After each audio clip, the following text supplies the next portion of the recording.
Good afternoon, everyone, and a very warm welcome to today's leadership session, which is called Quantum Computing in Logistics, Production, and Healthcare. My name is Mila Kurunovska, and I'm the Marketing and Event Manager at QBN. It's really a great pleasure to have you all with us today, whether you're joining from the logistics sectors, production, healthcare, any other industry, or the quantum technology community.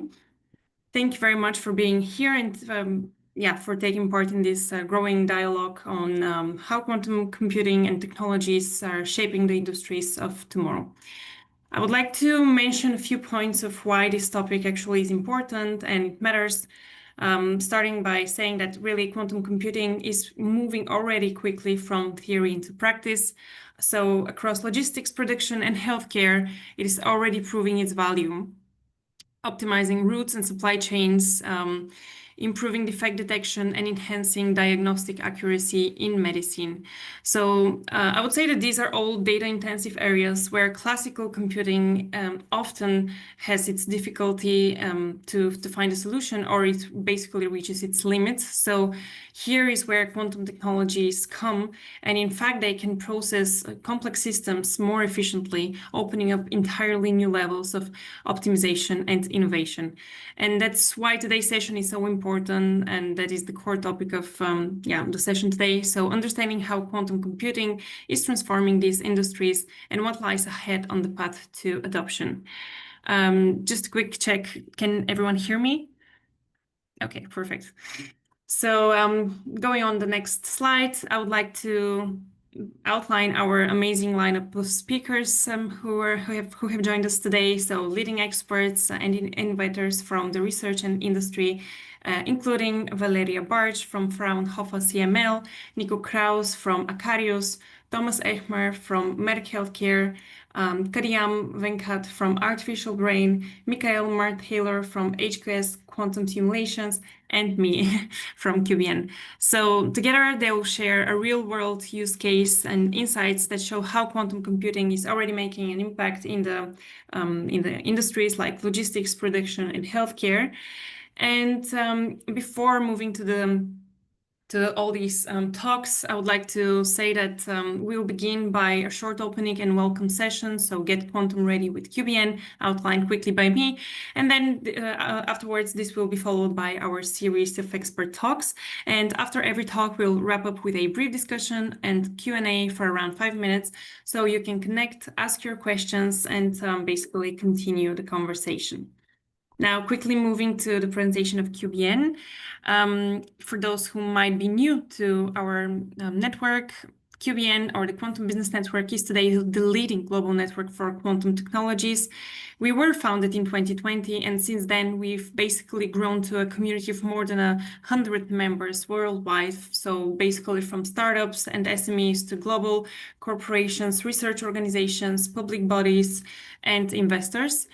And our members work across the entire quantum spectrum, so from computing and sensing to communication, enabling technologies, cybersecurity, and so on. And at QBN, we see ourselves as the central hub for the quantum industry, so really connecting people, fostering collaboration, supporting commercialization, and helping accelerate quantum technologies adoption.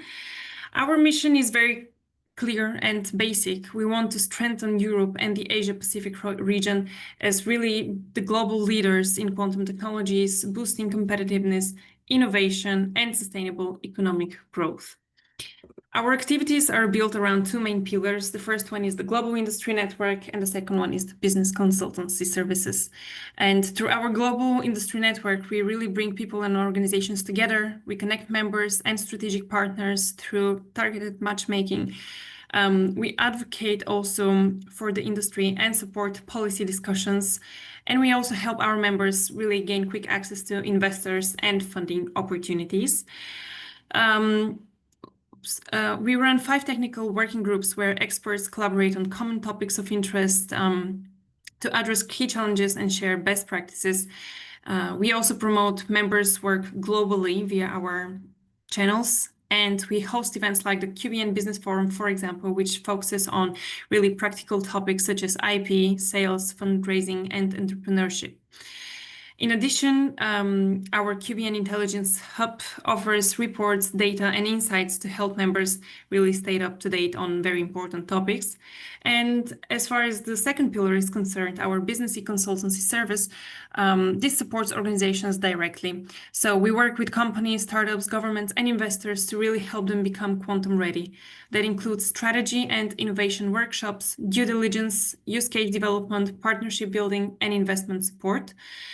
And whether through the network of our consulting activities, our goals really remain the same. So to accelerate the adoption and make, again, Europe and the Asia Pacific strong competitive centers for quantum innovation. The membership is international, and this is actually where the real strength of QBN comes, directly from our valued members.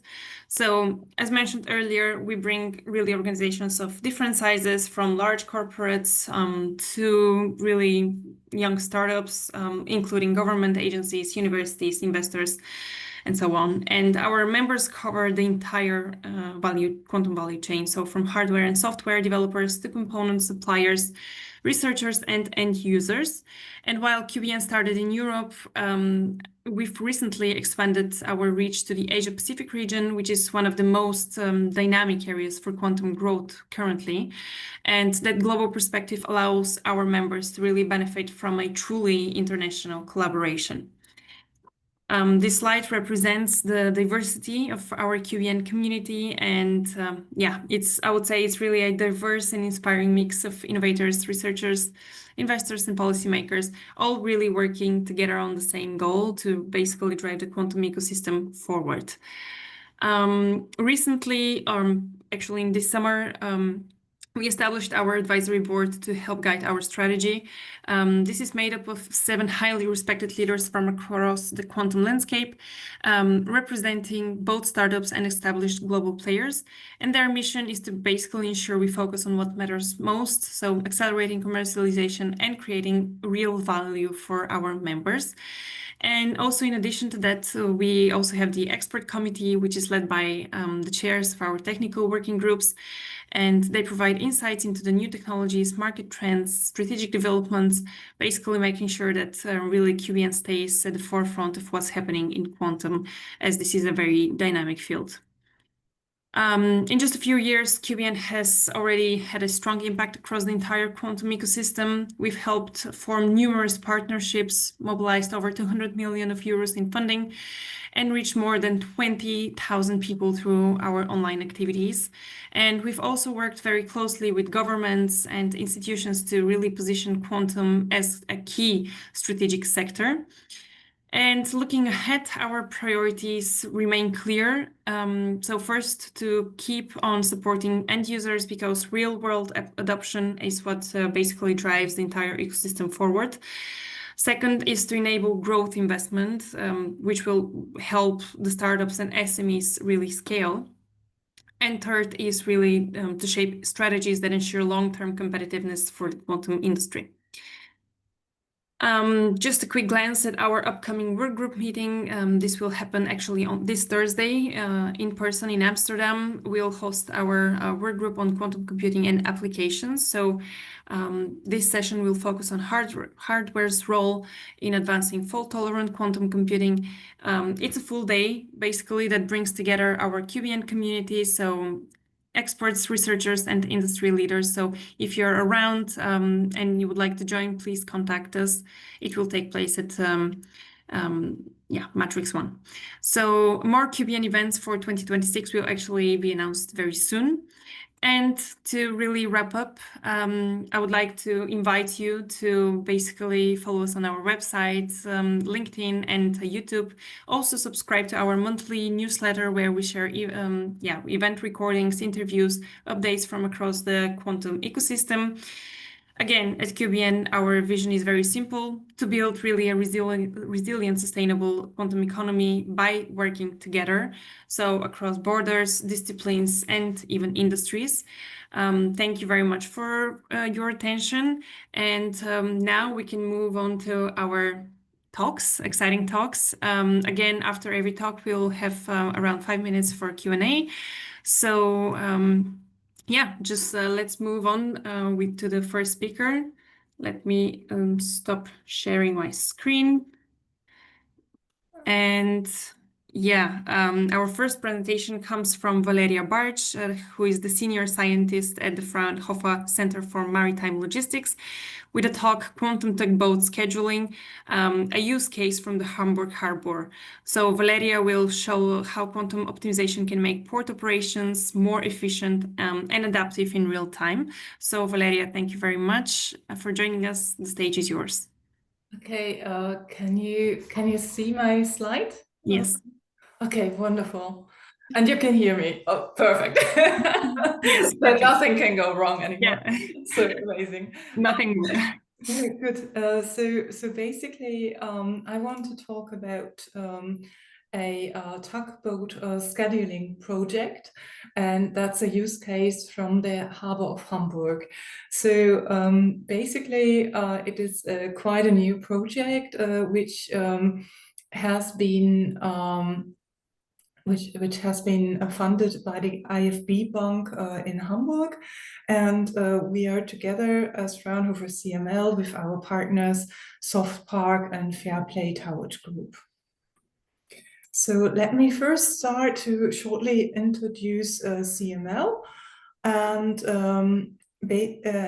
what we are doing is a lot of stuff around ports and ship management. So we are working in the areas of ports and transport markets, nautical solutions such as nautical assistance systems and autonomous systems, port technology, which is mainly robotics and AI in the port operations, and ships and information management, which is the department that I'm working in.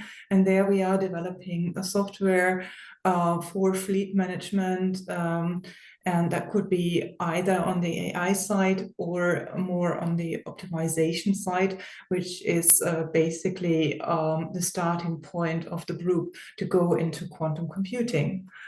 We have been looking into quite a lot of different optimization problems in the maritime industry, and there are a lot, such as routing problems. Here on the left-hand side, the maritime inventory routing problem is sketched, where ships are going from one harbor to the next and can load and unload goods. Then there is the berth assignment problem. So berth here is where the ships can actually land. And here, depending on the estimated time of arrival and departure, you might have different configurations. And we looked into fault-tolerant quantum algorithms in that case to see how they would solve this problem. We also looked into the rail crane optimization, which is important for container ships because containers, the unloading and unloading of containers is quite a difficult optimization problem. And at least classically, our group is known for personal planning, especially for cruise ships, where there are a lot of people working on cruise ships. Today, I want to talk about the tugboat scheduling problem, and first probably have to shortly say what does that mean, because it's very specific vocabulary. So tugboats are boats which are helping to berth and unberth the ships, and now I will go more into specifics of this use case. The tugboats are typically needed for the big ships, and there are a lot of complexities in the planning. And that is due to the case that there are a lot of interdependent conditions for the scheduling, such as that there are different tugboats for different ship sizes, and also different numbers of tugboats needed for different ship sizes and ship types. In Hamburg, we have the special situation to have a tidal harbor. So the tide is 3 meters, the tide hub is 3 meters. Some of the berths have conditions with currents. I mean, all of them do have this, but for some of them, that's really critical. And then, of course, weather conditions such as wind and pilot requirements, which might change also depending on which pilot operates a ship. There are also a lot of dynamic changes, such as the weather conditions can change. There can be delays due to technical problems which were unforeseen, and the requirements, again, by the pilot, they can change depending sometimes also of the due to the state of the ship. And this regularly forces the planning changes. And that's also very important, because what I should probably say very early on is that this kind of tugboat scheduling is really a critical system. So these huge boats cannot really maneuver too much in the harbor. And basically it's really life at risk if you are making some stupid mistakes here, really. So the goal is to have an optimized tugboat scheduling by the means of mathematical optimization, and then immediately go into quantum computing here. The project we are talking about has just started, so I don't have a lot of results. I have a lot of modeling and a description of the use case at the moment. So the harbor of Hamburg is quite a big harbor concerning containers. It's in third place in Europe and among the top 20 worldwide, and has a container throughput of 8.3 million thousand euros, and we have about 7,000 ships that arrive annually at our port. There are special conditions, such as that the River Elbe goes into the Hamburg Harbour, and therefore you have narrow lanes when you're arriving and departing. And it is a tidal harbor. There are approximately 15 tugs on the River Elbe in Hamburg and in different smaller towns or near smaller towns along the River Elbe, and about 10,000 towing operations for each year. The tugboat disposition currently is being done by notification of vessel movements via reporting services or brokers. So basically there's a long-term plan 2 weeks ahead of time, but this plan typically doesn't really take place as it is, because there are a lot of dynamic changes. There are changes due to the conditions that I described before, such as weather, technical problems, pilots, and so on and so forth. However, in addition, there are also requests from competitors coming in who might need help in special situations, and this is something which is done quite collaborative at the Harbour of Hamburg, simply because it's such a critical operation, and you can't be too competitive here.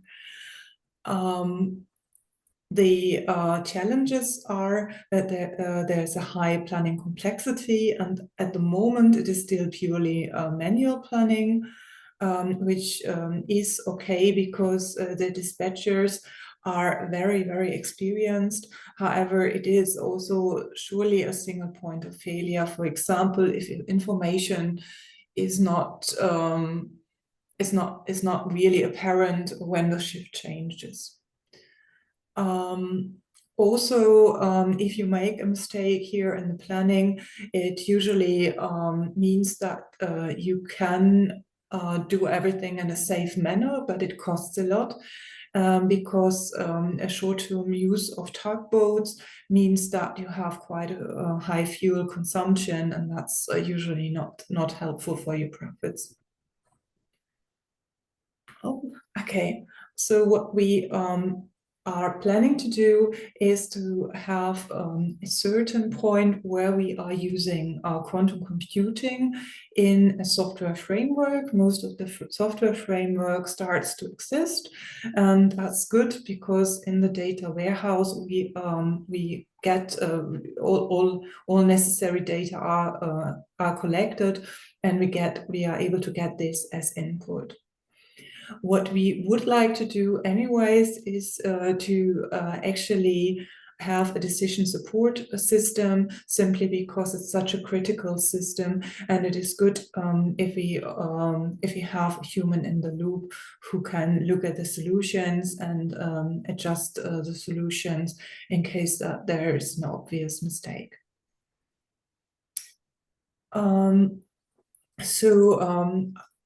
Our goal is really to have a high utilization of tugboats and not a high fuel consumption. So here's a schematic which shows how we want to go for the solution. We have the input from the data warehouse where we have the parameters for the problem instance for the tugboat scheduling. And we have modeled this as a mathematical optimization problem, a so-called mixed integer linear program. And then we are going to decompose the problem because the quantum computing hardware isn't large enough yet to really put big problems onto it. And after we have a solution, we have a scheduling plan for the tugboats, which can be checked. So if you're going through each of these points, the modeling has been done as a mixed integer linear program, and that has been done due to the input that we got from the dispatchers from Fairplay, which was really amazing because we have a lot of historic data which we can use here, plus a lot of expertise that we have that is present with this very specialized job function. Our cost function is to minimize delays, to minimize bunker time, and to minimize the number of active tugboats necessary. We are going to decompose the problem with the help of the Bender's decomposition. And here in the Bender's decomposition, there's a master problem, which can be reformulated as a QBO problem and is going to be solved on a quantum computer. And a sub-problem, which will be solved by classical computing. And the classical computing will work with the continuous variables and create Bender's cuts, which then iteratively improve the solution. So because we can generate or formulate this master problem as a QBO problem, we can use quantum computers, which could be either gate-based quantum computers or annealers.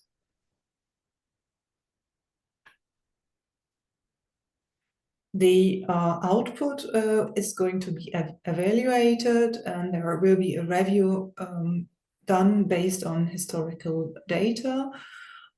Plus, we actually will get a validation by Fairplay staff, the operation controllers or dispatchers, and that's probably one of the strengths of this project, that we actually have this expertise from the maritime industry, which and these experts which will be looking and evaluate what we are doing. Unfortunately, I cannot really show you any results because we are at the beginning of the project, but I want to give an outlook here. So we have taken a problem from operational activities, formalized it, modeled it, divided it, and we see a potential in terms of speed. We still think that decomposition of the problem is necessary because the problem instances would be too large for quantum computers. And we also believe that due to this issue, that the quantum computing hardware is not completely mature yet. It is quite good to have an interaction between domain and methodological knowledge to get the most out of the current hardware capacities. And we think that we can actually use them for this problem. And we see a potential for the mathematical optimization, which is definitely present in this problem. So this is already the end of my presentation. I quickly want to show who the partners are and also give you my contact details in case of further questions. Thank you for your attention, and I'm happy to answer questions. Thank you so much, Valeria, for that inspiring example of quantum's real-world impact in maritime logistics. I would actually like to start with the questions myself.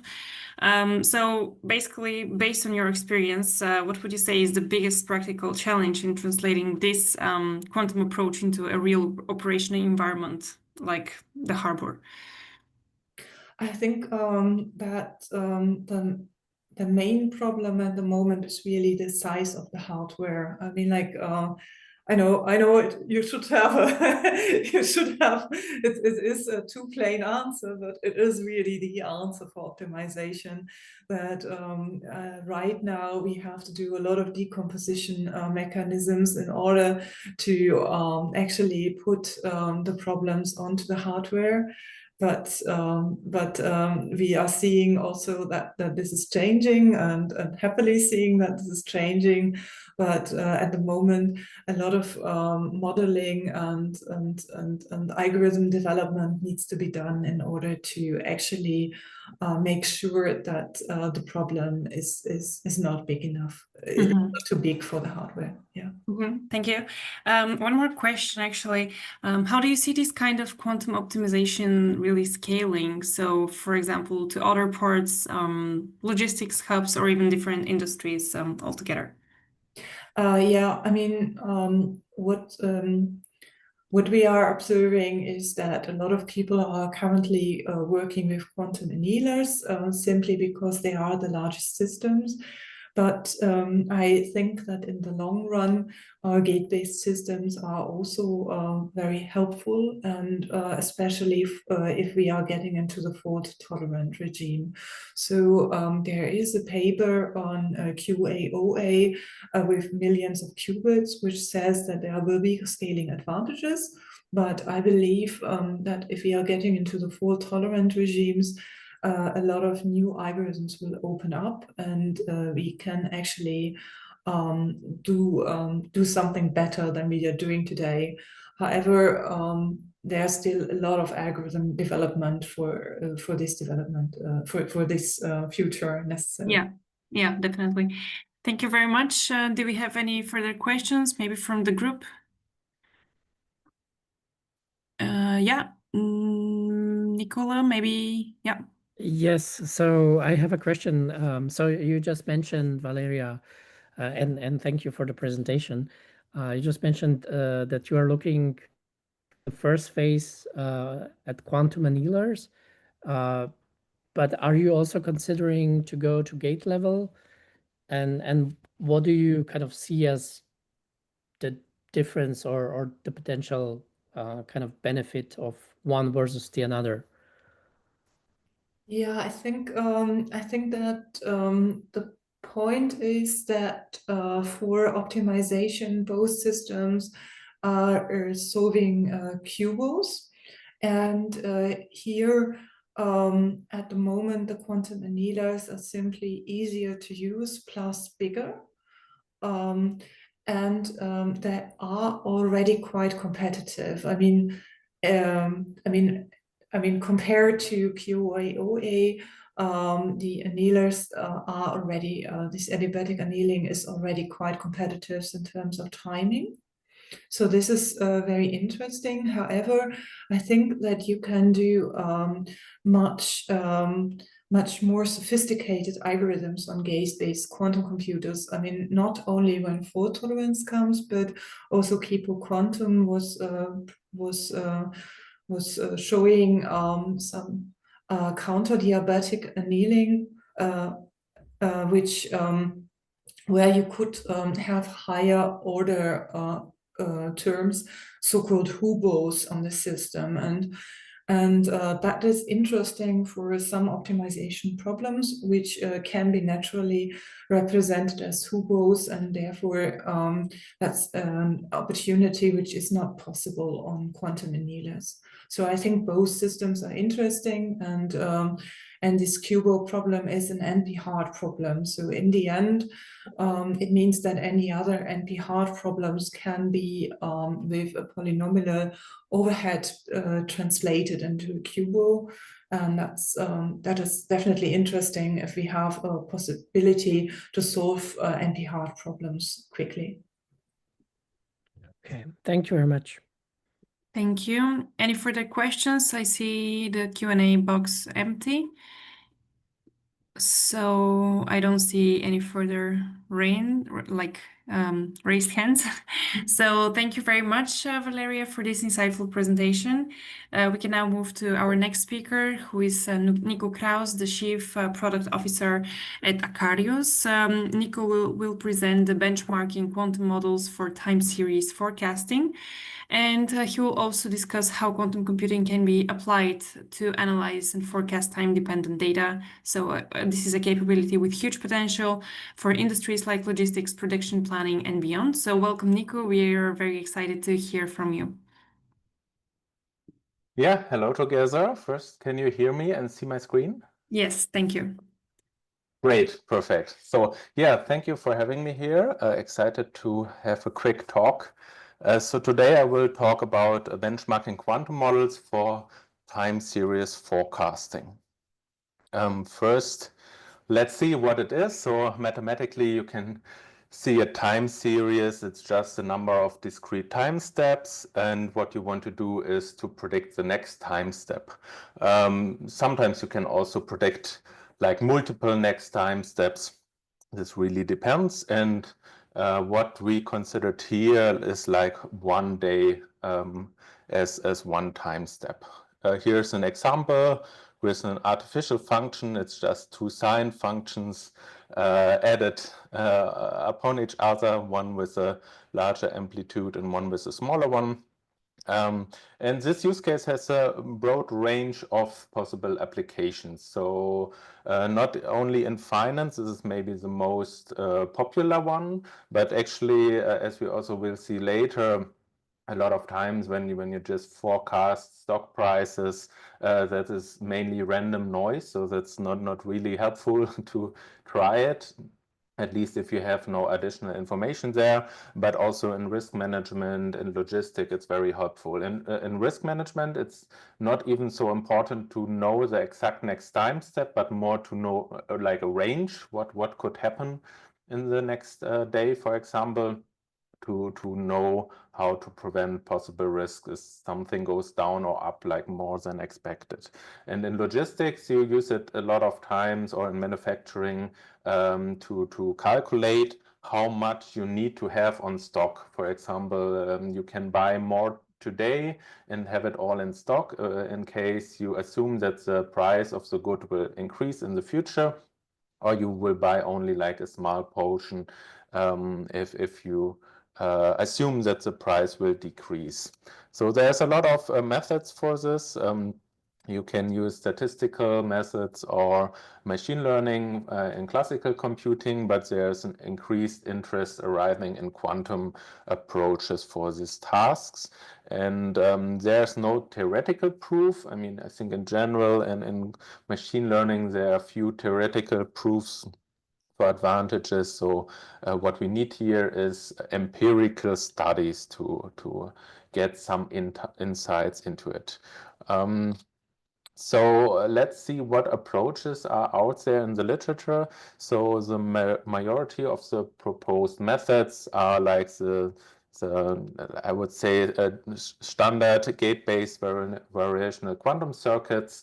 There are a lot of variations of it. This is just like a quantum neural network, or can also be a quantum long short-term memory network. So there are a lot of different approaches, but also there are other approaches out there, for example, quantum reservoir computing, that has some advantages, especially in the near-term future.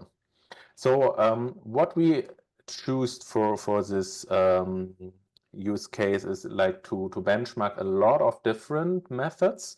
However, then of course you cannot dive too deep into every single one, but then you have like a broader comparison between a lot of different methods. So we were thinking this is the best scenario here. And we had 5 different quantum methods. It's a 2 different versions of just a quantum neural network, like a variational circuit. Then we had a quantum LSTM, we had quantum reservoir computing, and actually one that maybe the biggest outlier here is a quantum deep Boltzmann machine that actually runs on D-Waves hardware on quantum annealing. And for classical approaches, we had also an LSTM as a statistical method. We had ARIMA. This is maybe the most popular one, existing already since 50 years, I think. And for like base comparison, it's last value. So this method, what it just does is it takes the last price point and say tomorrow will be the same. So very, very basic, but very helpful to see if it works at all. For the data sets, we use the daily pasta sales data, where you can see how much pasta a company sold at this day, and Apple stock prices.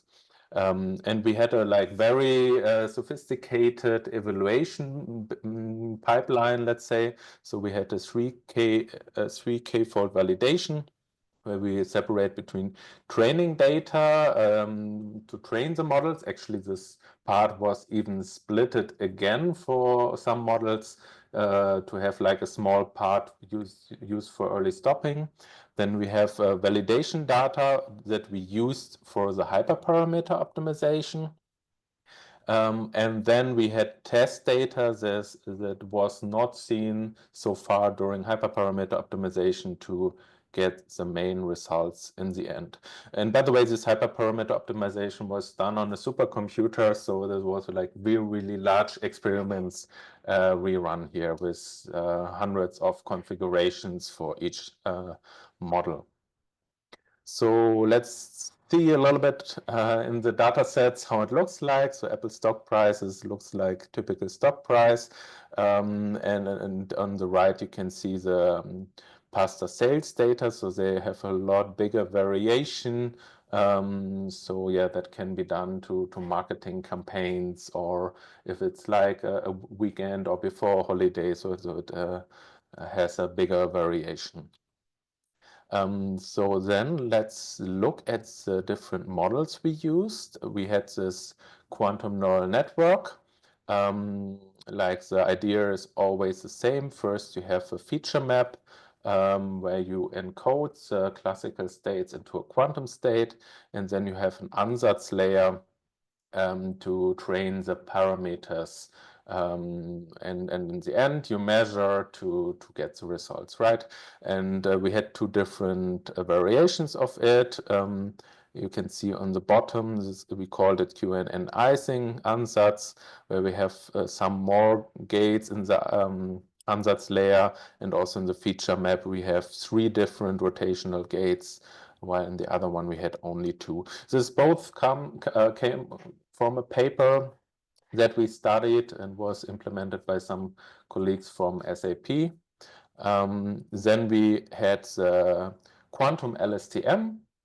It was a method I implemented, for example, where we have different variational quantum circuits for the different gates in the LSTM. Maybe you know how an LSTM looks like, and literally what we have done is to replace the classical part with the classical gates with the quantum layer, and actually that was a hybrid algorithm, so there's always first a classical layer, then a quantum layer, and then a classical layer again. And the quantum ansatz looked like the circuit here below. Then next we had the deep Boltzmann machine. It's actually a very interesting approach where we have like a visible layer as an input. Actually, this graphic is not 100% correct because one node of the visible layer is already the output that is initialized with 0, and the other one are like the look back window in the historical data. Then you calculate your matrix from this W matrix, and then the hidden layers are like your qubits on the annealer. Then you can calculate the lowest energy and measure like the average result of each qubit. This is your activation of the hidden layer, and then you can use this matrix again to calculate the output from it. So very interesting method, especially if you can build already really large networks. Also, Valeria said it before, like quantum annealing has already hardware with 7,000 qubits, so you could have 7,000 hidden neurons here in this network. And then there's another very interesting approach called quantum reservoir computing. So what happens here is you put the training data, you encode it in a quantum circuit. It's a fixed quantum circuit, so it does not change during training, where you get like a fixed output. The idea is to just put the data in a like higher dimensional space to make it more accessible. And in the end, you do the training with a classical fit.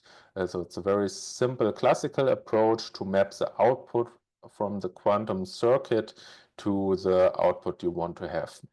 And in the end, you just put the data into the fixed quantum circuit, and you use your classical model for the predictions. So the advantage is here that you have this high dimensional parameter space that you have in a quantum circuit, but you do not need to do the training in the quantum circuit, because this is always very expensive, as you need like a lot of shots for each parameter. You need 2 shots because you cannot calculate gradients in quantum machine learning.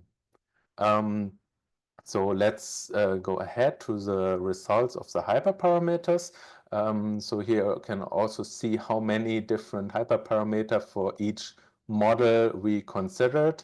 And we always did different runs to like have an average result. And what I think is most interesting here is that for some models we have like a very short range of results. For example, QLSTM or quantum reservoir computing, they are all like in the same area, let's say, while for example for quantum deep Boltzmann machine there was like a wide range where the outcomes could be. So like hyperparameter is here really important. Same for QNN, especially on Apple stock data. You can see even on the right you still have some results, and it's even bigger than the graphic here. So yeah, for some models it's really important to do it, while for others the effect was a lot smaller. And also you see, for example, for LSTM, like mainly all results were very good, while for other models it really depends on the parameters. And then let's look at the final results. So that's probably the most interesting part. For the Apple stock prices, I already said like last value was here actually the best method. What highly suggests that it's like just random data points, and none of the other methods was better than that. So we can actually say none of the approaches worked here. I guess for like forecasting stock prices, if it's even be possible at all, then you need like a lot of additional data sources like sentiment analysis, fundamentals, and so on and so forth. So just from the price points, you cannot predict anything. And in the Pasta's sales data, it looked very different, because we see LSTM is the best model here. Last value is even the worst model here. So all of the methods could learn something, what is like a very good result. And then we see that actually the second and third best model is already a quantum model, and they're also like in a very similar range. And they're even better than ARIMA. ARIMA is actually like a very good statistical model that had a lot of research, like whole books were written about it in the 80s and 90s. So that's not like some baseline methods. This is really a strong method, and still we have some quantum models that can already be better today. So this is a very promising result. And also, I think it's worth mentioning that, as I said in the beginning, there were so many different methods. Maybe for QDBM or quantum reservoir computing, there would be a lot more effort necessary to really find a way to make it work. For example, for quantum reservoir computing, we do the learning with a classical model, and that was like linear regression. So there are way more sophisticated methods we could use here. So let's draw a conclusion from here. So we implemented 5 different quantum machine learning models to do the forecasting, and we compared it with 3 classical benchmarks. For Apple stock data, the last value was the best one, so this is not really promising, but for Pasta sales data, we get really good results. Best was LSTM, closely followed by the 2 quantum neural networks. So I think the main takeaway from this use case was that the performance of a model is completely data set dependent. Also, in like, it was not published in this paper that we wrote about it, but in other experiments we saw that, for example, I made research on 7 classical models, and I found for each model I found a data set where this model had the best results, right? So it's highly dependent on the data set, and there's a really high chance that quantum computing can add some benefits here. Am I running out of time, by the way? No, you're good on time. Perfect. It's also the last slide. So yeah, and the last sentence, maybe the study focused on univariate data. That means we have like single dimensional price points as a history. And we need bigger hardware to consider multivariate data. That could be a lot more interesting. So yeah, that's from my side. So feel free to ask any questions. Yeah, thank you very much, Nico, for this informative presentation. It's really fascinating to see how quantum models are already being benchmarked and tested for forecasting. And this is really one of the most, I would say, promising real-world application emerging today. I will start with my questions. So the first one is, what are some of the main insights you've gained from benchmarking quantum models, and how do you compare to today's classical forecasting methods? Oh, sorry, I just wrote the chat. Can you repeat the last sentence? Like, what's yeah, so the question is, insight? what are some of the main insights you've gained from benchmarking quantum models, and how do they compare to today's classical forecasting methods and models? Yeah, so like what we really can see is that these methods were completely different. For example, like the base output of a quantum model would be a sine function, right? So in case you can model your data looks like some variation of a sine or cosine function, it's very easy. But for other kind of function, it's a lot more difficult. So it really depends on the data. And also we can model a really high complexity with quantum model models with very few parameters. As in classical machine learning, you need a lot more parameters, but also you can use a lot more parameters. So it's difficult to compare, but like we are very sure that in the end there will be some like we were thinking in the way like in every machine learning expert in his toolbox there should be both, right, classical and quantum, because it serves completely different purposes. Mm-hmm. Thank you. And my second question is about the industry. So what types of industries or problems do you think that could benefit from the quantum enhanced forecasting? So any other industries? Yeah, there are a lot of industries, as I already mentioned, like everything where you have kind of like stock forecasting, like what you need at which time and how much of it could benefit from that. I also think like the whole financial area could benefit from that. Also, with quantum models, it's easier to give a probability. For example, you can say with 90% probability, the stock price tomorrow will be in this range, right? So this is something you can do. It's very good for risk management. It's very good for a lot of reasons where you can also do portfolio optimization and stuff like this. These are just maybe the two main examples. Yeah, thank you. I see Haysam raised his hand. Yeah, thanks for the great talk. On one of the last slides, you were mentioning that depending on the data, I think the model was sometimes, let's say, outperforming the classical solutions. What do you mean with the data? Is it like the quality of the data, or is it just, let's say, luck that for some data the models perform better? Yeah, both. I think like the structure of the data is very important. Also, there are some studies that suggest that quantum models can handle noise better. Also, I think this is reason why we already can use it now, right? Because like quantum machine learning always have noise, and we are now in the NISQ area where a little bit of noise is not a problem for this kind of problems, but like for other problems like QAOA, noise is a problem, right? So you would need to have a like noise-free quantum hardware. You don't need it here. So this, and sometimes in classical machine learning, you even use noise as a feature to prevent overfitting. So this NISQ area could also be seen as a feature what you have right now. So there, like, really depends on the structure of the data. And also, like right now, you can tackle only data with like that has not too many data points or not too much dimensions and stuff like this. This is just a restriction that we have right now.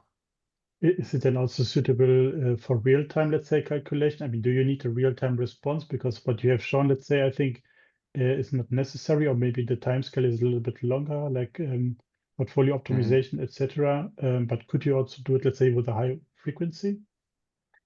Yeah, it really depends. Like I think if you do like intraday trading, where it really depends on milliseconds, it's not sufficient, because you need to embed everything to the quantum computer and read it out with the classical. So there's some overhead that at least in the next years cannot be resolved.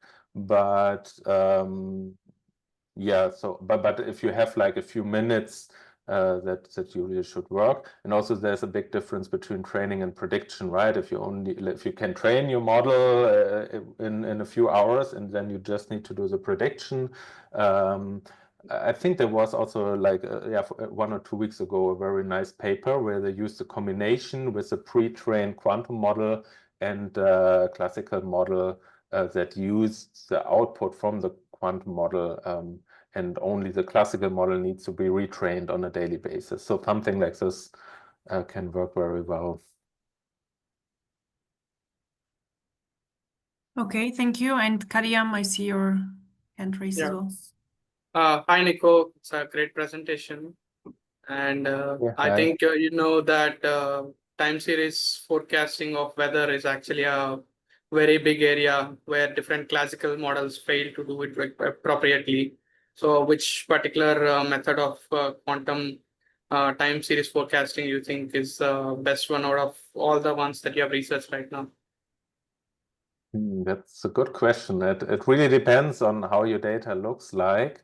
I mean, the most basic approach is just a quantum neural network, right? You have even there a lot of variations, how you create your feature map and how you create your ansatz layer.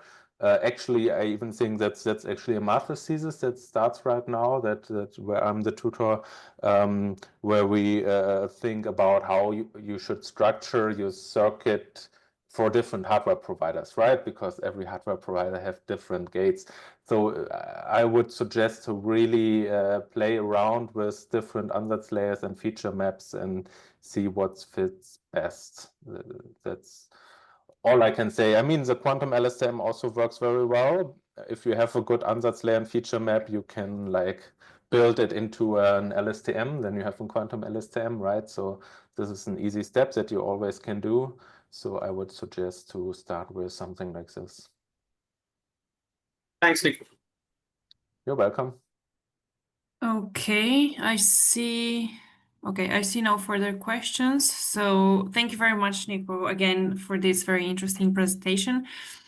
We can now move to our next speaker, who is Thomas Echmer from Merck Healthcare, where he leads digital and data innovation and governance. Thomas will share his talk, Stretching the Paradigm, Exploration of Quantum Approaches Beyond the Usual Suspect Cases. And he will basically invite us to think beyond conventional quantum applications and explore really new possibilities for innovation. So Thomas, thank you very much. The floor is yours. Yeah, thanks for the invitation. And funny enough, I mean, Ludmila, you mentioned the QBN network, so bringing people together, and I just think we need to work together with Nico. I will talk about two different things from the end user perspective. So Merck can be as an end user for quantum applications, etc., but also as a material supplier in part of the quantum network. So I'm not talking about quantum computing alone. And I think just to shape a bit, so I won't have slides because I want to really to talk and discuss things, and it's really thinking where quantum can do things different, where we can have different quantum approaches beyond existing traditional applications, likely in healthcare because healthcare is super traditional, and therefore I think I have three different main topics. So that really have to hold the potential to transform our understanding in healthcare and diagnostics. So just mentioning them briefly and then afterwards diving into them. So I think we had a very excellent presentation on quantum reservoir computing and quantum computing. So this is one point I will talk about is quantum computing and also data encoding features in machine learning, because we have done some studies that if you have the possibility to use quantum features like interference, hyperdimensionalization, etc., in the context of rare diseases. So this is one application, for example, where we have a very big focus in Merck on is the rare diseases where we have high complexity, nonlinear dependencies, and very few data. I think so. Classical machine learning is very good with tens of billions of data. If we have 100 data points, it's getting a bit more complicated with classical machine learning. So I will talk about this, how we can be less bad with than classical approaches. Then the second point I want to talk about, and we have not so much time, so I'll be relatively quick. But the second point is really to use the advancements in diagnostics with quantum sensors. Maybe also building the bridge later to the other two speakers, because in quantum sensors, specifically looking at the NV centers or the magneto sensors, this is quite interesting, not only for this destruction-free material measurements in surface technologies, but also for magnetic field sensors in moving beyond the classical strong signals, but also in going very weak and subtle signals, eventually also discussing intracellular measurements, etc. So there are a lot of ideas in how we can do sensing better. And the other point quickly is the unlearning. unlearning what we currently know and really reframe our complete understanding of reality. So this is maybe a bit the esoteric part at the end of my talk, but let me just start with the quantum computing part. And if somebody has questions, please just drop me, and then we can take them at the end. So what we have learned is we have explored machine learning in the sense of classification tasks or activity predictions, also based on papers from QERA, for example, where we work together with them. And we have seen that if we have completely unknown explorative data sets, where we assume that we have high complexity and we just don't know. So we have no idea how these fit together, but we think that there is a physical correlation that we can detect. We can do two things with quantum reservoir. So the one thing is that we just today started our federal funded project. So thanks to the BMFTR. So we have a federal funded project called Quartz together with the LMU from Munich, where we start to investigate the quantum reservoir and other quantum methods, like you mentioned, Nico, to identify time series analysis. So when time series can be, of course, the growth of cancer cells. So this is one thing.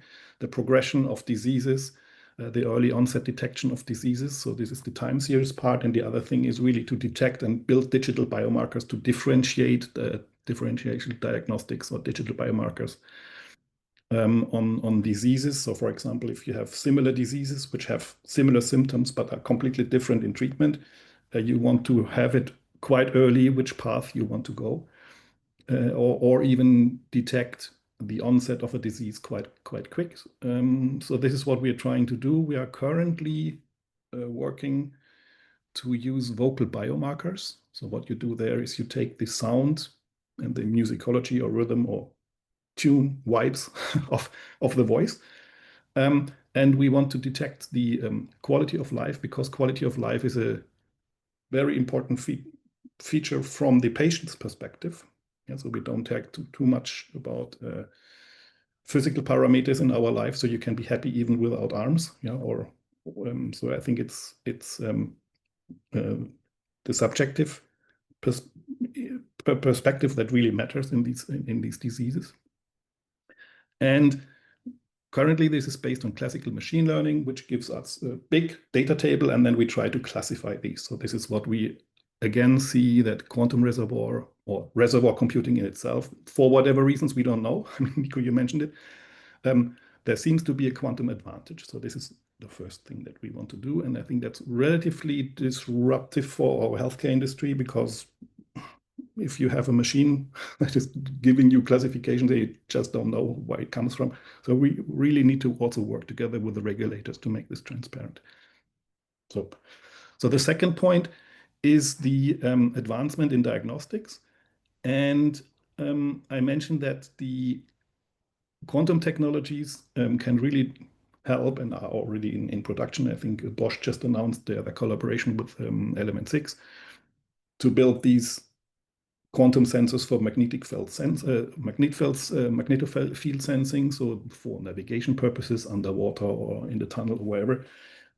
I think the technology readiness level is not yet that it's really for each and everyone, but I think it's super important also that we as an industry are aware of these technologies and make up our minds what we can do with that stuff, so that it's not we're putting like quantum computing, it's a method. Now just find out what use case is going to fit to this method, but that we have ideas, often predictions. So for example, that we say, if we want to detect a difference in the biomarker in your blood, how would a magnetofield sensing, so how would, for example, in building the bridge to you, Michael, how would the NMR signal look like, so that we can predict it if something is deviated, to really build a diagnostics based on this, on science. So I think that's quite early, and I don't just want to talk too much about it, because I think, Michael, you want to talk about this. I can comment on this later, yeah. Yeah, good. Okay, good. And it's not scripted, so it's really quite interesting. And the other thing which is really close to my heart is, and I'm talking on each and every conference on this, is that we need to unlearn the paradigm, and that we want to reframe our understanding of reality. Sounds a bit big, but our CEO, Belen, was just posting earlier this morning that she thinks unlearning outdated skills is just as powerful as learning itself. And I'm quoting what she wrote, is that in today's fast-changing world, our greatest competitive advantage is not just what we know, but it's also our ability to let go of what no longer serves us. And I think this is when I was thinking how we can formulate health. So what is health, or what is a disease, and how can we stretch the conceptual framework to identify quantum-like properties that then can be used to do quantum-like calculations. And I'm often taking the picture of what is a quasi-particle. So, for example, if you take a very famous quasi-particle is La Ola in the stadium. So everybody says, "Way." And so you have a constructor of the La Ola, and you have macroscopic. You have a phase velocity, you have a direction, etc. If it's quantized or not, that's another question. But at least this is a different kind of thinking.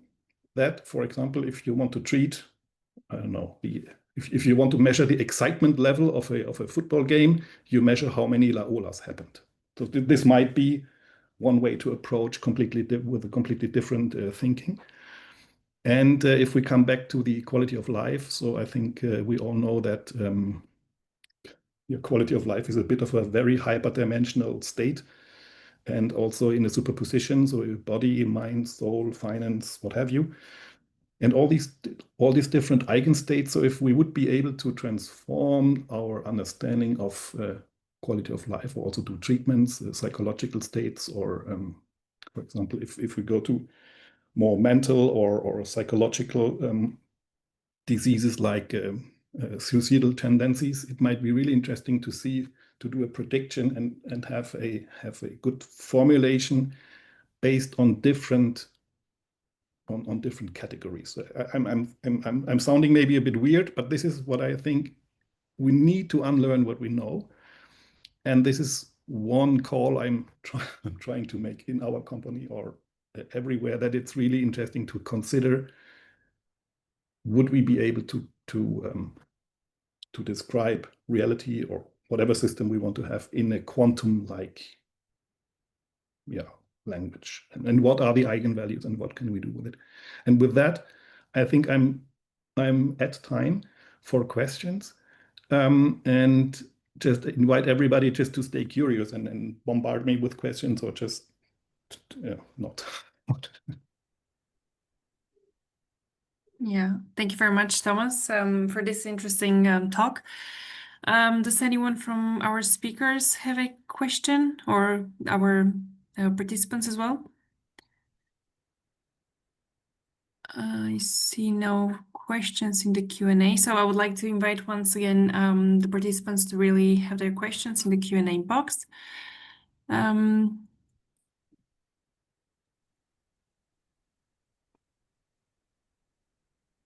So actually, I would have one question, or do you have, Mila, one? Sorry. Oh no, go ahead.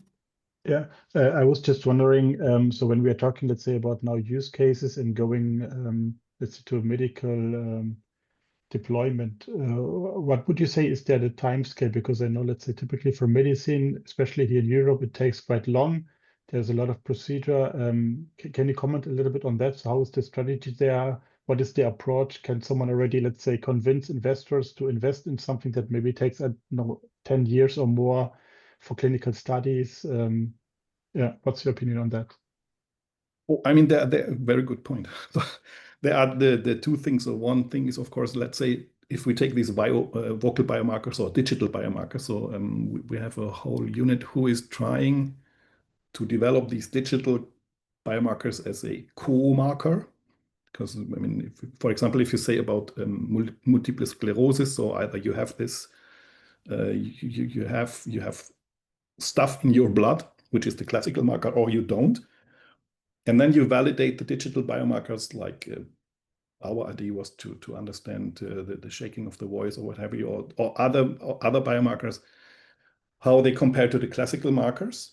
And then you validate this over time and years. So this is really quite a complex topic, and therefore I think you can't just develop it for the sake of developing it. So and it needs to run along with classical clinical studies, and then the question is, do you want to make adaptive clinical trials where you say, I have this classical biomarker and I have an additional digital or quantum biomarker, and then based on this, I'm change the intervention. So this is super complex. So I would not publicly comment on this, but it's not easy.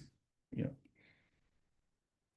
Thank you for this question, Haysam. I also would like to ask you a rather more general question. So how would you say, do you approach fostering innovation in such an emerging field like quantum, especially within a large organization like yours, like Merck? You just ignore resistance. And it's really tough. And I mean, we in Merck we have started a quantum interest group 10 years ago, where we have, for the sake of doing an investment, so we have an investment in a hardware company, but really to challenge the existing business is not so trivial, because if you're in a run the business environment, and we have, I mean, the purpose is to make people living better, and then comes somebody with an idea and say, I have an idea how this goes quicker, or and it's unproven, that's not so easy. But I think it's really rather a cultural topic. And this is why I so much like the quote from Belen, is that we really, while we work, we want to unlearn. And that's not easy. So it's really not easy. So what I'm just doing, I'm having crazy ideas and challenge it. So it's in the dialogue. And very often it doesn't work, but sometimes people start thinking and say, oh, that's interesting, let me find budget. And then there is no budget, and then you need federal funding. So this is, for example, how we approach it, that we really have things at the edge, and then we say, is there federal funding and academic partner? And then we dedicate a bit of our time that we can work on top, but don't disrupt the business. Yeah, perfect. But this is really a very interesting attitude that you have. And approach as well. Thank you very much again for your talk. We'll definitely be in touch going forward. And yeah, so I can now say that we can move to our next speaker, who is called Kariyam Hari Venkat. He's the quantum engineer at Artificial Brain, and he will speak about the quantum vessel route optimization using real-time satellite data. This is a great look into how quantum algorithms can really optimize maritime routes, saving, I would say, time, cost, and emissions. So, Kariyam, the stage is really yours. Thanks, Mila. I'm sharing my screen now.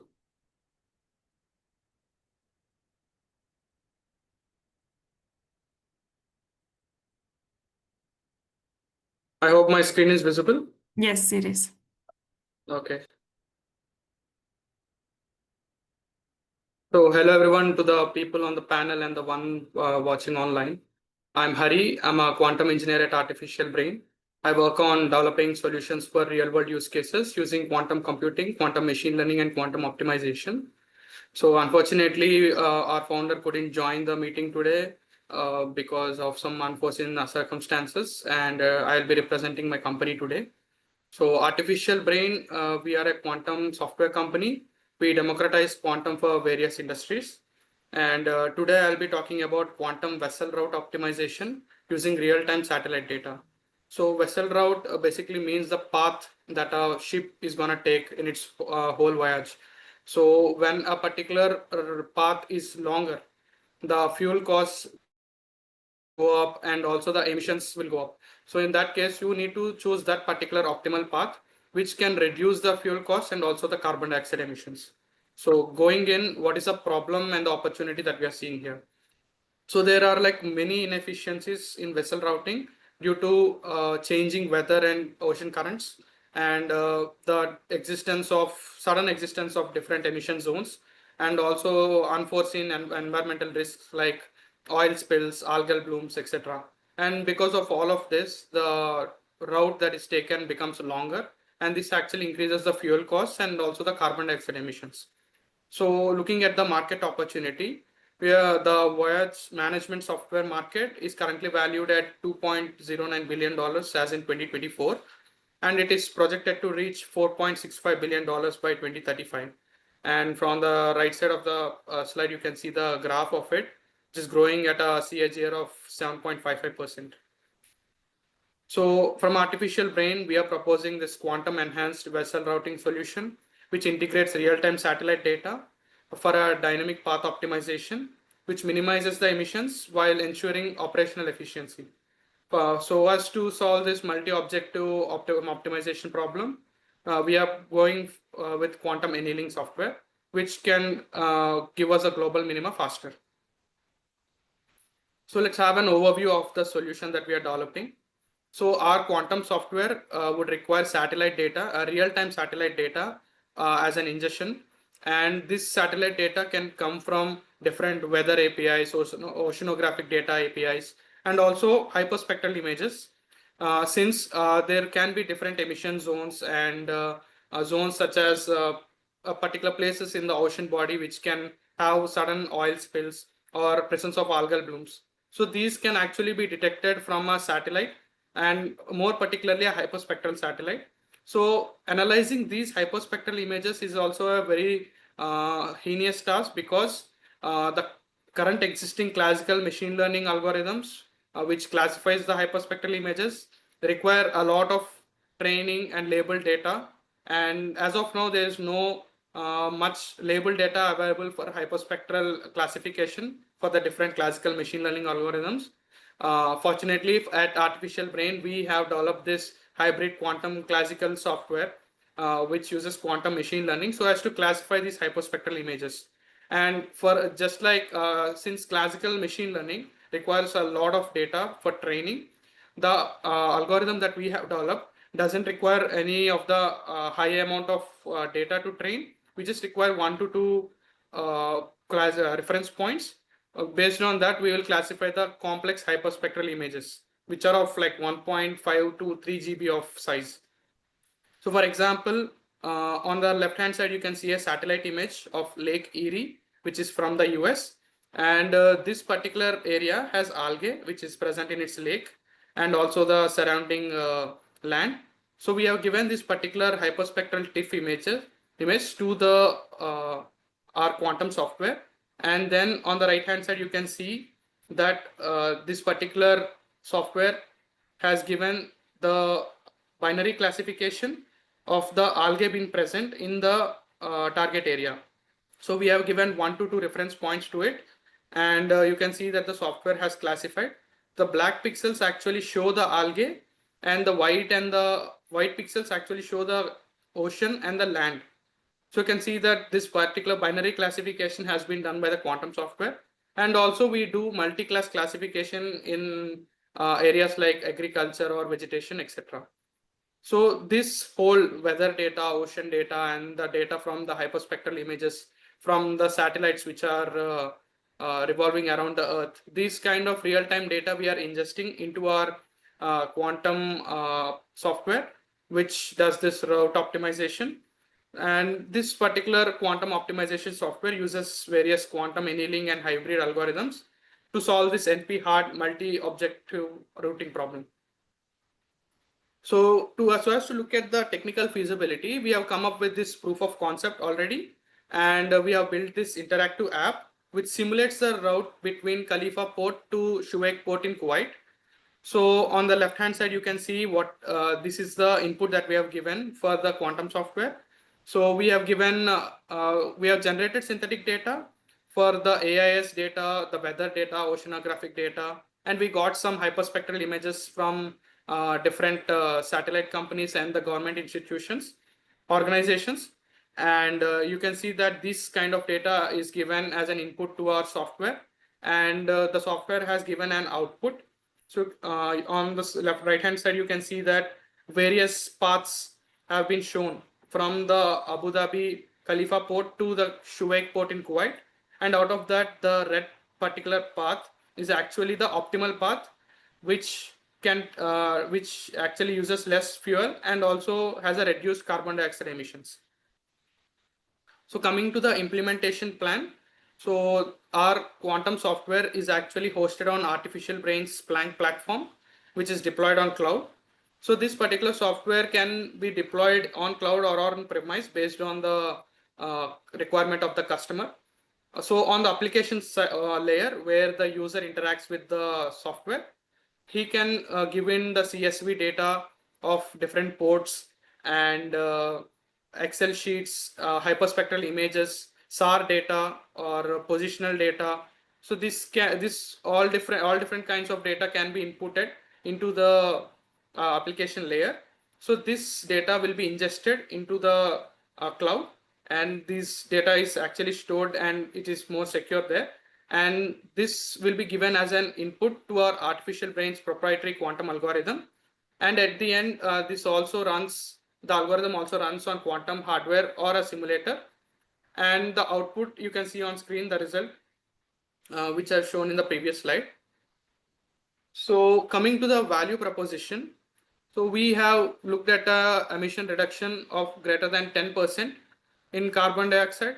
And this is the amount of savings that we are seeing per voyage. And we have benchmarked it in the previous result of Abu Dhabi to Kuwait route. And a potential of 10 to 15% reduction in voyage fuel costs and 95% compliance with environmental zones. And coming to scalability and the return on investment, where we can handle up to 100 plus vessels and 10 to 15% fuel cost savings leading to enhanced profitability. And we are looking at a payback period of less than 12 months post the software deployment. And so as to look at the accuracy of it, we will do different various simulations on historical data and also do real world pilots for validation. So these are our potential customers wherein we can come in and solve their complex problems using our software. And this is our innovative team. At the leadership, we have Jitesh Lalwani, who is our founder and CEO. He has 16 plus years experience in the software industry, where he had delivered multi-million-dollar projects. And we have Dana, who is our chief strategic advisor, who has 30 plus years experience in defense and aerospace, and she's a retired US diplomat. She is currently in Washington, US. And we have our advisors who are subject matter experts in their own domain. Thanks QBN for the opportunity, and now we are open to questions. Thank you. I see that there are 2 questions in the Q&A chat, so I'll start with them. Have you tried to use multispectral data? They are also sufficient for algae bloom detection. Yeah. So yeah, we have used multispectral data, and our software also works on multispectral data also. So we take multispectral data, hyperspectral data, and our software can take both and it can give better results. Yes, we are considering that. Thank you. Next question is, how does quantum bring advantage in this vessel optimization problem? Is it time of execution or data route generated from the algorithm? Can you repeat the question? Yes. So how does quantum bring advantage in this vessel optimization problem? Is it time of execution or data route generated from the algorithm? Yeah, so we are looking at both actually. So the solution that we have obtained is faster. And the other thing is that the output that is obtained is also the data points, which actually gives the route from point A to point B. And yeah. Okay, thank you. And the next question, is the 12-month for ROI meant to be achieved with taking real quantum computing hardware costs into the consideration? Yeah, so the POC that we have did is we have did that on a simulator, and as of now we are already making different changes onto the software. It will use quantum hardware, and the point is that we are seeing that different parameters can also be included so as to make the POC much more better and have more better results. And yes, we are also trying to look on to the ROI aspect, where when we use quantum hardware and we show that what is the promised ROI, we show that particular parameter there. So as of now, we are seeing that quantum annealing is actually giving us better results but we'll try to improve both on the QA/OA side, VQE, and also on quantum annealing, and hope to get that ROI done from the quantum hardware perspective. Thank you very much. And then last question, which hyperspectral data have you used? Yeah, so we got this hyperspectral data from Italian Space Agency. So there's a satellite called Prisma, and anyone on the internet can actually access that data, and it's free of cost. And we have taken that data, and then we have did our analysis on that. Thank you very much. I also have a question. What do you see as the main step or milestones before really such quantum-based solution become part of everyday operations in logistics? Yeah, so different parameters coming in, we are seeing that, and once those are integrated into a quantum software, and also coming onto the real world side, once you step onto the ground, there can be different dynamic parameters coming into picture. So introducing all of them, and also looking at the scale at which the input data is increasing, and how quantum hardware can actually help in solve these large problems. And I think it will take a bit of a time, but we are hopeful that it will be done soon.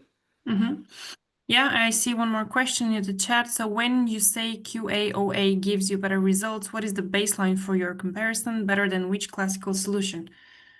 So I told that quantum annealing is better.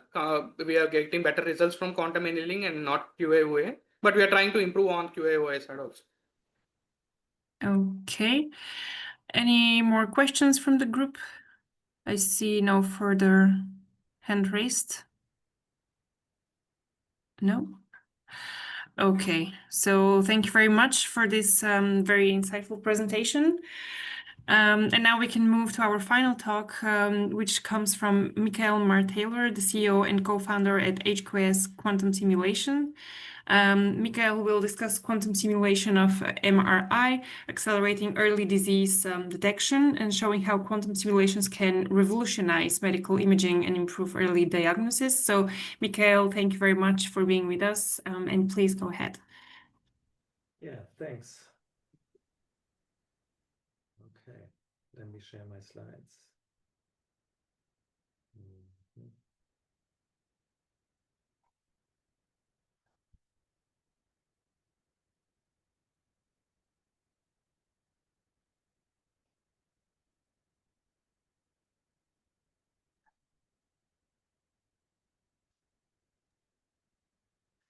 All right, yeah, thanks a lot.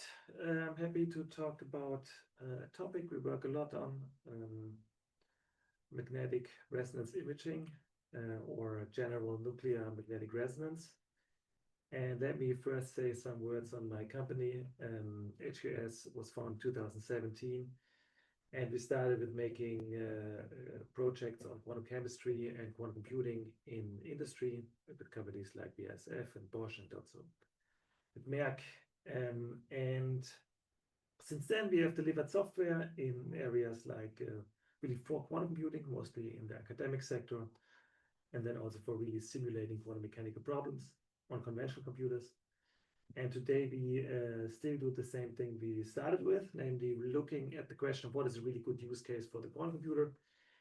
And we have found one, and it's spectroscopy. So we make software for that topic as well. When we look at use cases, we always go through these 4 steps. We look at the question, is it really a problem people have? And of course, you might think that's obvious that this is necessary for use case, but in the quantum computing sector, there are, of course, really important algorithms like this type of sampling problems that do not have an immediate use case, but are still very important as benchmarks and so on. Then, of course, there are 2 steps that are often not discussed that much: how you get your problem into the form that it fits to the quantum computer. You also should really think about, for benchmarking, to have really good classical software for the same problem. And then, you have very good classical software. It's also not too bad. And when you even start already at the very first step about the problem and think about it, you want to also make sure that it's actually related to things where we know that the quantum computer will bring an advantage. And this brings us to magnetic resonance imaging. And I'm not sure how much people who listen here know about this, but what is done there is you look at the nuclear spin, mostly of hydrogen. So the hydrogen atom has a nucleus. This nucleus carries a spin. And this you can measure if you put this in a strong magnetic field and then put some microwaves, shoot some microwaves at it, then you get some effects back. And from this, you can kind of make certain assumptions what is around this hydrogen. And to make this also spatially resolved, to really see kind of which hydrogen is surrounded by what, you put a magnetic field gradient into your magnetic field. And that's what's done in magnetic resonance imaging. This huge device, I mean, the largest part of these huge magnetic resonance imaging devices, which you see sometimes in hospitals and so on, is actually the magnet. And like turning it around and so on to get the different gradients is the sound you hear. So this is a hugely important techniques, and this could also really profit. And there's a lot of attempts to make this improve this using the quantum sensors that Thomas mentioned. Yeah, so especially in that areas, they're very sensitive magnetic field sensors that people build that they want to bring in to measure this magnetic field of these nuclear spins with more precision, which would also give us much more insights really on a patient. And now I have to make a little bit of a bait and switch, because now I'm actually switching to nuclear magnetic resonance. So nuclear magnetic resonance is the laboratory equivalent of magnetic resonance imaging. It's a very similar technique. It's kind of, currently you resolve much more information from the microscopic molecule you look at, making it kind of more ideal to start out with the question kind of, is it a good use case for the quantum computer? But of course, you want to extend it and start in NMR, and in the future also go to really magnetic resonance imaging to diagnostics. But first we start here. And as you will see, this is about really identifying individual molecules, which later you want to also use, for example, in magnetic resonance imaging to really resolve ever more in the body of a human. And I also felt it's a really good topic today, and in general, of course, because you might have seen a recent hype around 2 papers published by Google, and they were also about nuclear magnetic resonance and the connection to the quantum computer. So just again, a word about the industry relevance. So instead of measuring a patient, here you look at normally kind of a type of molecule in a solution. You do the same type of measurement that I discussed before, but then you really look how the different hydrogens interact. This produces the plot the way I show down here. And if you are clever and have learned how this works, you could tease this together and get out that this, what you see here, this kind of spectrum corresponds to this molecule. But what we are working on is simulation methods where you really say, okay, I believe I have this molecule, what would the spectrum be? And then you can see, compare to experiment and see if that's what you have. Now, why is this a good topic for the quantum computer? You might have actually seen this already when I showed the hydrogen spin in my first slide for magnetic resonance imaging. I used this sphere. This sphere probably people have seen to describe qubits. And actually this sphere is the Bloch sphere, and it was actually first like used to depict various important physical effects in nuclear magnetic resonance. So it comes actually from nuclear magnetic resonance and then was later adopted to use for qubits. And this is because the mathematics between spins and qubits is equivalent. So also people used in the past nuclear magnetic resonance devices even to do the first algorithms and so on. So it really fits perfectly to simulate the time evolution of spins, which is what NMR needs, nuclear magnetic resonance, on the quantum computer. There's nothing that fits more naturally. It's almost as if you just run the quantum computer by itself. Here's an example how this looks. So this is a nuclear magnetic resonance spectrum for this molecule up here, chloroalkylic acid, which was done over Amazon bracket using the IAQ device. And for people who want to see some equations, it's a trotterized time evolution of a spin Hamiltonian. And I'm going to discuss actually right now how to get this spin Hamiltonian. And if you want to look this up also, you can look up in our paper. So, I mean, this is an important step. How do you get your problem to the quantum mechanical, to the quantum computer?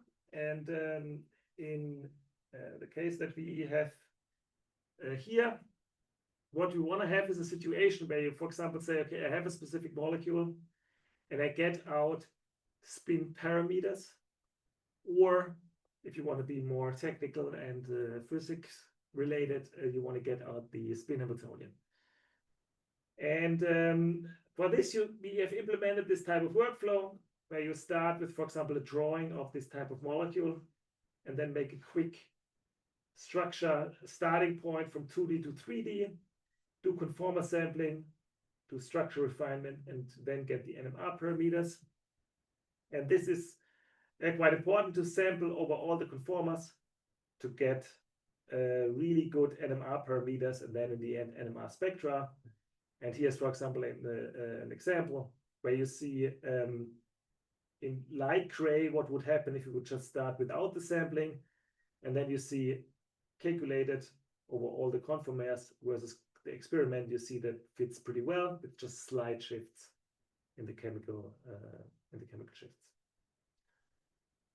Now let me say some words on getting a classical solver. So a really nice example is this 50 spin problem in NMR. So 50 spins, you might know, would be naturally, if you really want to solve it completely, be far beyond what classical computers could do. This is a molecule we also take because it's pretty rigid, meaning we don't have to sample over too many conformers.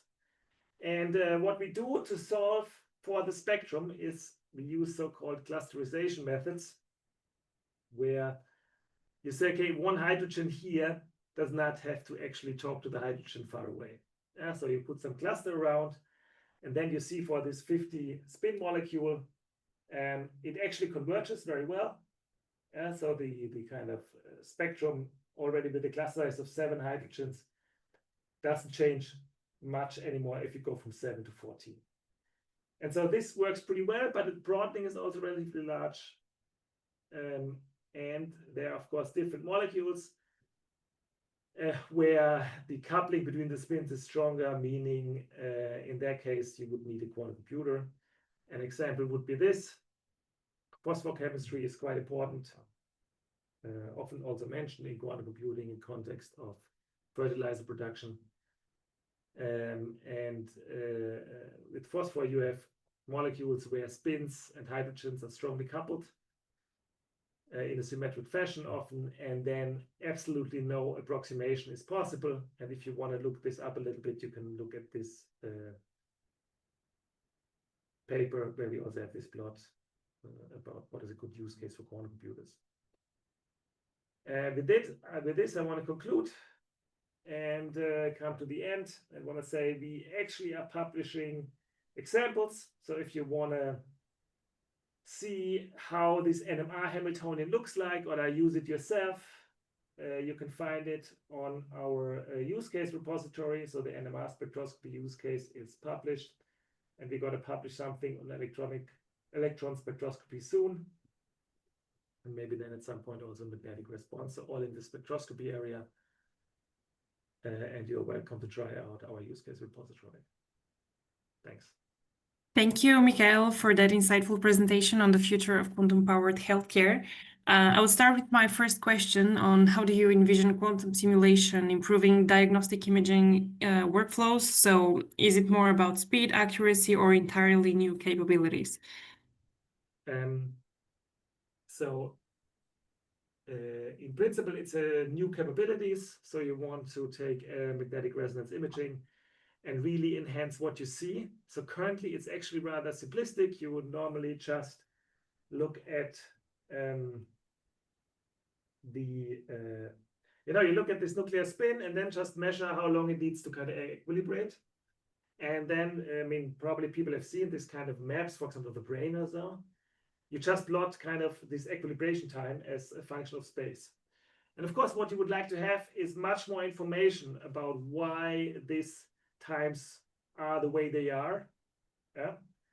Such that you have not just, you don't just see differences in how things are. I mean, that's of course really helpful, but you would like to know what is it. Yeah. So, I mean, people who bear in a magnetic resonance imaging device might know that you go into it and then you see it and then see, okay, there's something darker. Should not be there. Okay. But actually, you do not know clearly what that is. And this would, of course, be extremely cool if you would know. If you could say also exactly what it is, not just, okay, it shouldn't be there, yeah, but we know what it is. And for this, you would use quantum simulation, but later you would probably not every time call the quantum computer when something happens here. You would just understand it and then put this into the device. Mm-hmm. Oh, Thomas, please go ahead. I think this NMR thing might be also interesting if we look at novel diagnostics. Just saying, well, let's take nanodiamonds or NV-centered nanodiamonds there. And there are startups, I think, even inside QBN, I'm not sure. But to take this and then do an, let's say, with microneedles go into the surface and then do NMR based with the single spins of the vacancies. And I think then you get, of course, a lot of NMR in messy situations. But I think combining the sensing part, of course, if you are able to read it out, that's maybe why it's not TRL8, but TRL2. But if we would be able to read out the signals and do an intracellular NMR, so to say, I think it's really crucial to work together to also then take a hypothesis and say, this is a cancer cell that relapsed.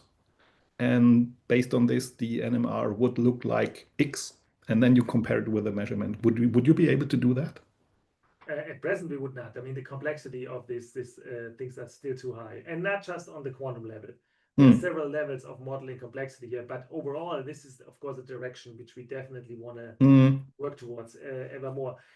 And of course, it doesn't always need to be in the patient. You know, you can also do diagnostics on various fluids, you know, like blood or whatever. And there you also have a huge amount of possibilities, and people are super interested to use NV centers also to really go down a couple the NV center to a single molecule. So like I mean, like really go into it. And on the research level, this is like extremely fascinating. And of course, then people would like to directly evaluate the resonance with a quantum computer or with some type of qubits. Of course, pretty sci-fi at this point, but incredibly cool. And also from the foundations, from the provable foundations, really solid. Thank you for this question. Does anyone else have a question from the group? I will then ask my second question, which is what kinds of collaborations between the quantum and medical communities do you think are most crucial to really make this vision a reality? I mean, I can say what is public. We work with Merck in the area of low field NMR, which is the more quantum-y area, I'd say. But, you know, all related first to classical software, such that this directly really creates benefits now. And I think that's a good path. You know, you start with a classical software that goes in the direction, create benefits now, and then in the future you bring in more quantum. As it comes. Perfect. Thank you so much. I see no further questions for you. So once again, thank you very much for the very interesting presentation. And with that, we can conclude today's lineup of talks. A big thank you once again to all of our speakers for sharing their work and to all of you as well for being part of this discussion. Before we wrap up, I would like to thank again our distinguished speakers for their really fascinating insights. The topic was very interesting and very practical, so to say. It showed really real use cases that are already happening. And all of you as well for being part of today's discussion. If you would like to stay connected, follow us on LinkedIn and YouTube, and you will find a recording of this session there very soon, along with more inspiring talks from the QBN leadership series. And yeah, really, let's keep the conversation going and continue shaping the quantum future together. Thank you very much again, everyone, and I wish you a great rest of the day. Thanks, Milan. Thanks, QBN, for the opportunity. Thank you. Have a great day. Bye. Bye. Bye.